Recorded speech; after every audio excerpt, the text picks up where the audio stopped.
Hello everyone, welcome back to Porkies Collectibles. Today we have another great video for you. First off, we'd like to say that it's been a long time since we actually posted a video due to some personal reasons, as well as this right here. We were at CollectCon in Long Beach.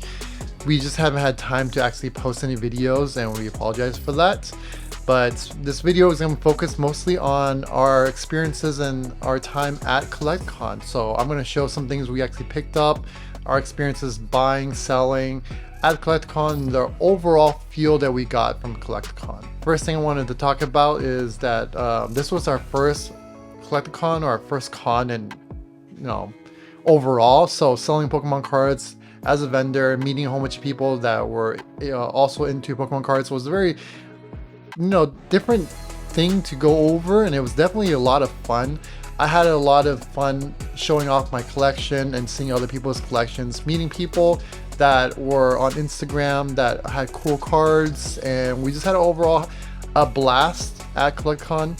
There were a couple good things, a couple bad things that happened at CollectCon, and I think overall experience was great. A couple of things I would have liked a little bit better. So next time at CollectCon, I mean, most of it was on me.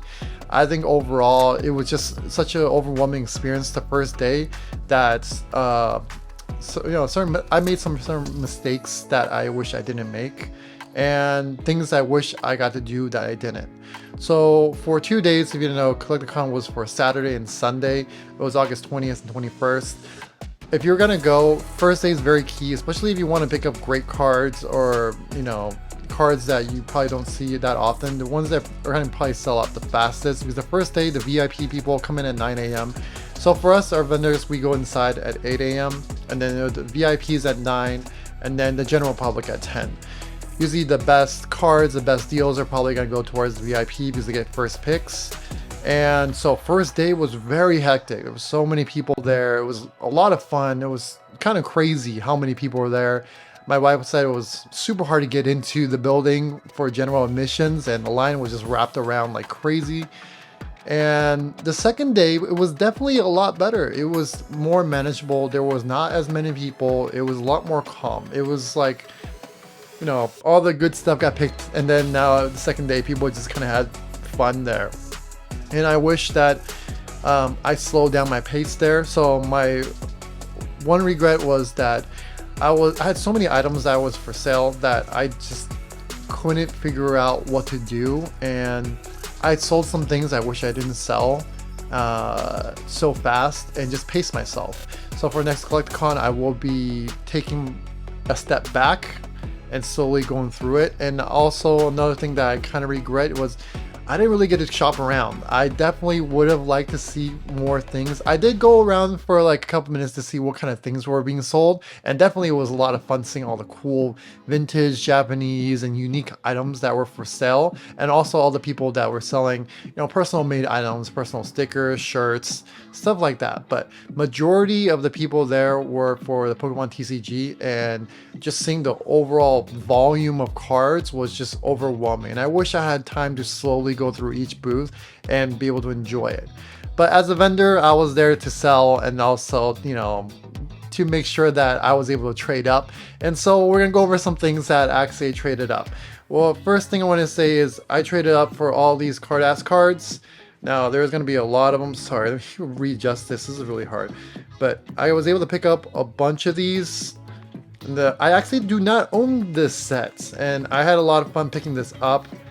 Definitely cool artwork. I think they don't make these kind of artworks. These artworks are kind of interesting. They don't really show it in the, like the Nidorina eating the Voltorb. They don't do this kind of artwork anymore. It's a little bit more mature artwork in my opinion, but they were just really cool cards. I was able to pull up a huge stack of these, and that was a lot of fun picking these up. I had a lot of fun picking these up, and I definitely want to pick up more of these.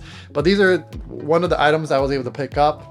Next up, I was able to pick up this Pop Series 5 pack. I have definitely wanted to own this pack for a very long time. It ended up costing me $500 for this pack. This is the pack that actually has the Umbreon Gold Star and the Espeon Gold Star, which is technically what, 1 in 17, because there's 17 cards in here. I mean 17 cards in the set. 2 cards only per right there, 2 additional promo cards. There's only 2 cards per each of these packs, so each of these cards are going to be $250, so it's quite pricey. But I was able to trade some stuff, get the money, and then able to pick this up. Otherwise, it'd be kind of hard for me to pick up $500 promo pack that only has 2 cards. I would never open it because the odds are you're not going to pull a gold star, and it's just ridiculous how expensive it is. Next up, we have these 2. They're 2 different pickups. They both said they're, well, one of them they said that this one's heavy. Another one says that they're not sure, so they wouldn't say.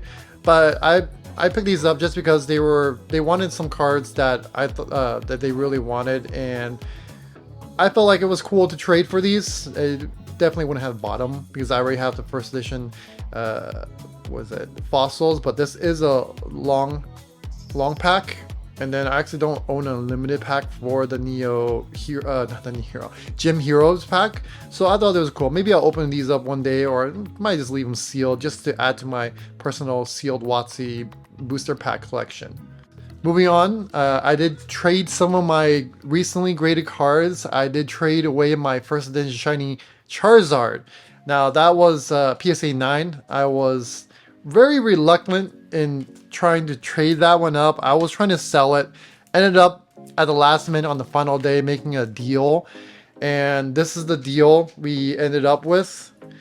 These are the ones I traded for. Approximate value around $3,500 to $4,000, so it was pretty much a fair trade.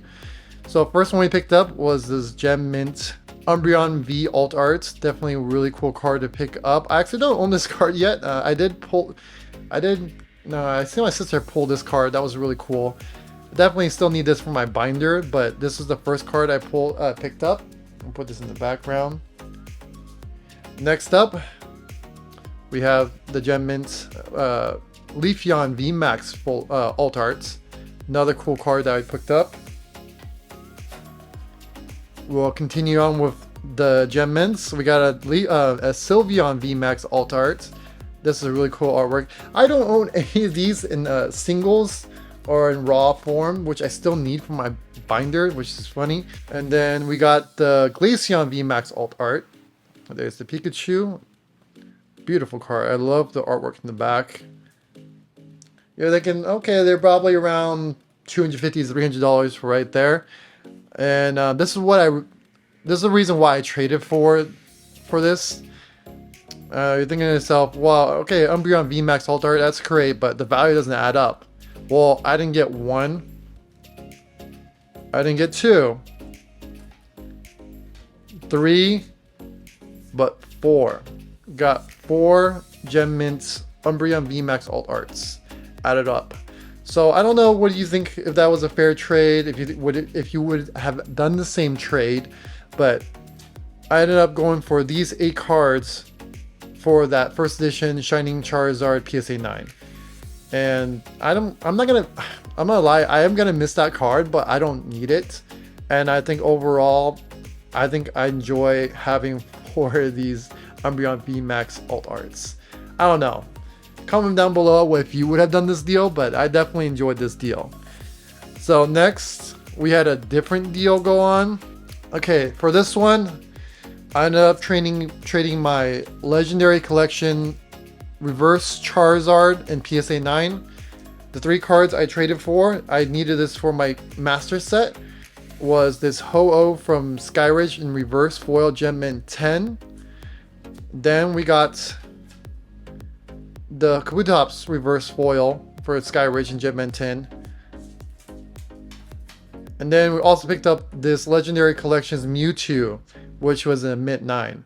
Now, this is a cool card. I mainly got these 2 for that trade because I have a whole bunch of Legendary Collection Reverse Charizards. I'm actually going to send another one in. Actually, we'll show you right here.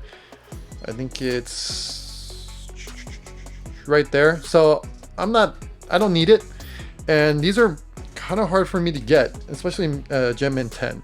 And I already have the Crobat and I already have the Celebi. So I might go for reverse all of them. I guess I'll be missing Charizard and Nidoking. I'm trying to think of which ones I'm missing, but those are the ones that I want to complete a master set. Now the actual holos themselves, I probably won't get in PSA 10. just because of how expensive Charizard is, but I don't mind. It's cool to have the, you know, the full PSA 10 for the reverse, and I'm totally fine with that too. So those are cool. That was a cool trade also that I thought was awesome. And finally, the last trade, this is also last minute. So most of these trades were last day on Sunday, last minute. And I traded my, what did I end up trading? God, what did I end up trading? I'm trying to remember exactly which one I traded for, but it was a 1-for-1. And I believe, oh, actually, maybe I didn't trade it. Oh, I traded the Torchic for this one. Sorry, my mistake here. I traded a Gold Star Torchic PSA 9 for these 3 cards. And the Legendary Collection Charizard in PSA 9, I actually traded for this card right here. This card right here I thought was really cool, and at first I didn't want to trade any of the ones I recently graded, but I couldn't say no. They gave me so many options to choose from. There were so many good cards I could have chose from, but I could not say no to this. The Shining Raichu First Edition Gem Intent. This is a new cert as well. This card is beautiful.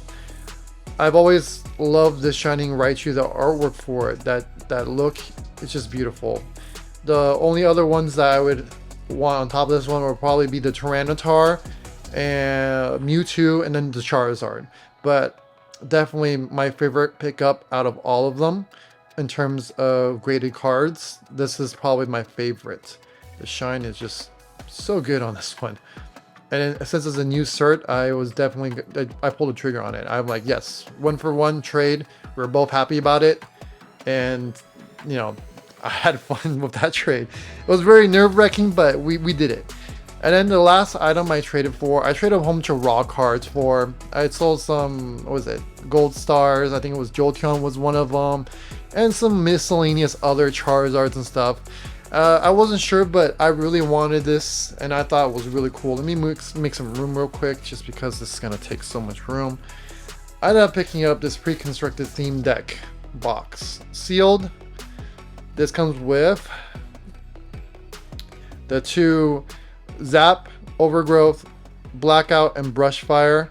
Now, the guy that sold it, traded with me, said that the one he opened up, that he got similar for this one, has shadowless decks in it. He says he can't guarantee it, and I understand. I would never guarantee that. So I'm not gonna say they're shadowless, but at the same time, I had a lot of fun because this is a nice sealed, pre-constructed, what is it, case, I guess you would say.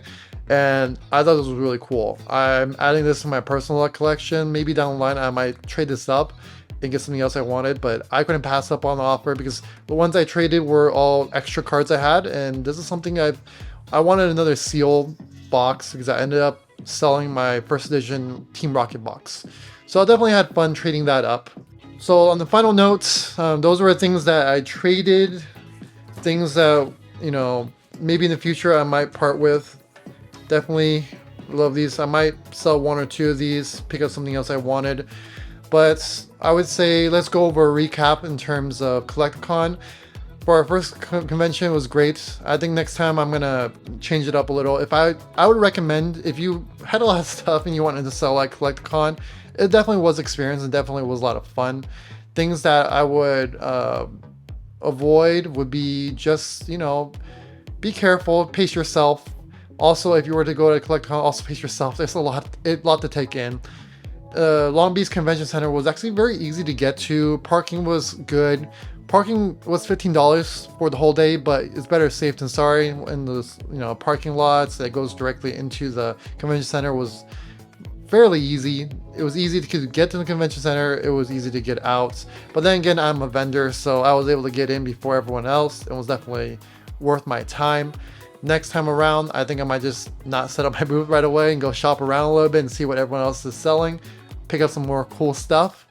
But overall, it was a great, you know, experience, and I'm gonna do it again next year, hopefully. And hopefully I'll be able to see some new faces and some returning faces for the following year. Now, that's pretty much it for the video. Hopefully you guys enjoyed the video, and we'll see y'all next time. Thank you. Bye.